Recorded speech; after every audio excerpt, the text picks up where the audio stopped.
Hello welcome to G K in Kannada YouTube channel. I hope ಈ ಕತೆ ನಿಮ್ಗೆ ಎಲ್ಲರಿಗೂ ಇಷ್ಟ ಆಗ್ಬೋದು ಅಂತ ಅಂದ್ಕೊಂಡಿದ್ದೀನಿ. ಈಗ ಕತೆನ ಮುಂದುವರ್ಸೋಣ ಬನ್ನಿ. ಈ ವಿಡಿಯೋ ಬಂದು ಒಂದು ಎಂಟರ್ಟೈನ್ಮೆಂಟ್ ಆ್ಯಂಡ್ ಎಜುಕೇಷನ್ ಪರ್ಪಸ್ ಮಾತ್ರ ಆಗಿರುತ್ತೆ.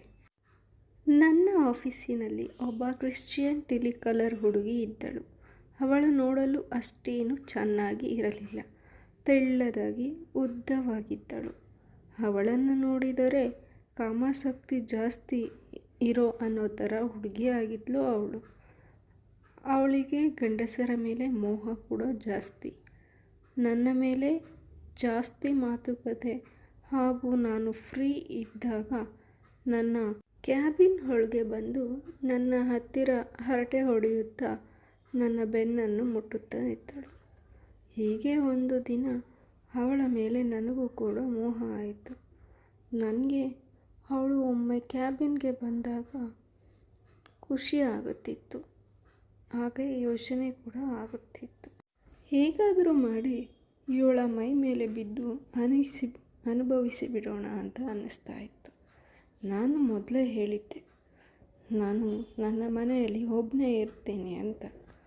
ಅದಕ್ಕೆ ಅವಳು ಒಂದು ದಿನ ನನ್ನ ಮನೆಗೆ ಬಂದು ನನ್ನ ಅಡುಗೆ ಮಾಡುತ್ತೇನೆ, ನಾನೇ ಅಡುಗೆ ಮಾಡ್ತೀನಿ ಅಂತ ಹೇಳಿದ್ಲು.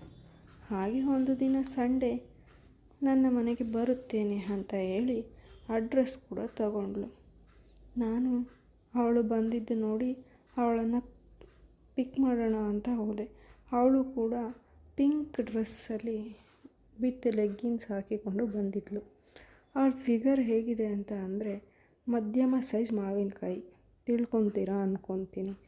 ಮಾವಿನಕಾಯಿ ಮಧ್ಯಮ ಸೈಜ್ ಮಾತ್ರ ಆಗಿತ್ತು. ನಾನು ಇವತ್ತು ಸಿಕ್ಕಿದ್ದೇ ಚಾನ್ಸ್, ಈ ಸೂಪರ್ ಚೋಲಿನ ಕವಿತಾಳಿಂದ ಸುಖ ಅನುಭವಿಸಲೇಬೇಕು ಅಂತ ಅಂದ್ಕೊಂಡೆ ಮೈಂಡಲ್ಲಿ. ಆವಾಗ ನಾನು ಅಡುಗೆ ಮಾಡುವಾಗ ಕವಿತಾ ಸುಮ್ಮನೆ ಹರಟೆ ಹೊಡೆಯುತ್ತಾ ಇದ್ದಳು. ಊಟ ಮಾಡಿ ಮುಗಿಸಿದ ಮೇಲೆ ಸೋಫಾ ಮೇಲೆ ಕುಳಿತುಕೊಂಡ್ವಿ. ಮೂವಿ ಹಾಕಿದೆ. ಅವಳು ಹೇಳಿದ್ಲು ಬೋರಿಂಗ್ ಬೇರೆ, ರೊಮ್ಯಾಂಟಿಕ್ ಮೂವಿ ಇಲ್ವಾ ಅಂತ ಕೇಳಿದ್ಲು. ಅದಕ್ಕೆ ನಾನು ಇದೆ, ಆದರೆ ಬೇರೆ ಥರ ಮೂವೀಸ್ ಇದೆ, ಅದನ್ನು ನೀನು ನೋಡಿದ್ರೆ ನಿನ್ನ ಕಣ್ಣು ಹಾಳಾಗೋಗುತ್ತೆ ಅಂದೆ. ಅದಕ್ಕೆ ಅವಳು ಹೇಳಿದ್ಲು, ಪರವಾಗಿಲ್ಲ, ಐ ಆಮ್ ಆಲ್ಸೋ ಫಾರ್ವರ್ಡೆಡ್ ಅಂತ. ನಾನು ಅದನ್ನು ಕೇಳಿ ತುಂಬಾ ಶಾಕ್ ಕೂಡ ಆದೆ. ಹೋ, ನಾನು ಹಾಗಿದ್ದರೆ ತೋರಿಸೇ ಬಿಡ್ತೀನಿ ನಿನಗೆ ಅಂತ ಆ ವಿಡಿಯೋಸ್ನ ಒಂದು ಪ್ಲೇ ಮಾಡಿದೆ.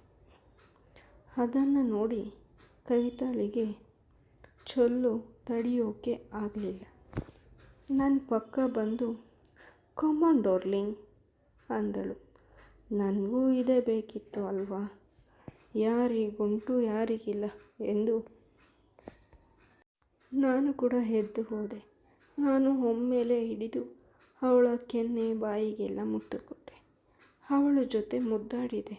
ಅವಳನ್ನು ಕೂಡ ಚೆನ್ನಾಗಿಯೇ ಅನುಭವಿಸಿದೆ. ಈ ಸೂಪರ್ ಸ್ನೇಹಿತೆಯ ಜೊತೆ ಮಜಾ ಮಾಡಲು ಎಷ್ಟು ಇತ್ತು ಅಂದರೆ ತುಂಬಾ ಆಗುತ್ತಿತ್ತು ಮಜಾ. ಹೀಗಿದೆ ಆಫೀಸ್ ಟೆಲಿಕಾಲರ್ ಕವಿತಾಳ ಚೊಲ್ಲು ಹಿಡಿದ ಬಾವಿಯ ದಾಹ ತೀರಿಸಿದೆ. ಬಾವಿ ಅಂದರೆ ಅರ್ಥ ಆಗಿರ್ಬೋದು ಅಂದ್ಕೊಂಡಿದ್ದೀನಿ. ಕವಿತಾಳಿಗೆ ಕೂಡ ತುಂಬಾ ಖುಷಿಯಾಗಿ ಅನುಭವಿಸಿದ್ಲು ನನ್ನ ಜೊತೆ. ಅವಳಿಗೆ 13 ವಯಸ್ಸಿನ ಒಂದು ತಂಗಿ ಕೂಡ ಇದ್ದಾಳೆ. ಅವಳು ಕೂಡ ಪ್ರಾಯಕ್ಕೆ ಬರುತ್ತಿದ್ದಾಳೆ. ಅದರ ವಾಸನೆ ಕೂಡ ನೋಡಬೇಕೆನಿಸಿತು. ನೆಕ್ಸ್ಟ್ ಎಪಿಸೋಡ್ನಲ್ಲಿ ಅವಳ ಜೊತೆ ಅನುಭವಿಸಿದ ಕಥೆಯನ್ನು ಕೂಡ ಬರೆಯುತ್ತೇನೆ.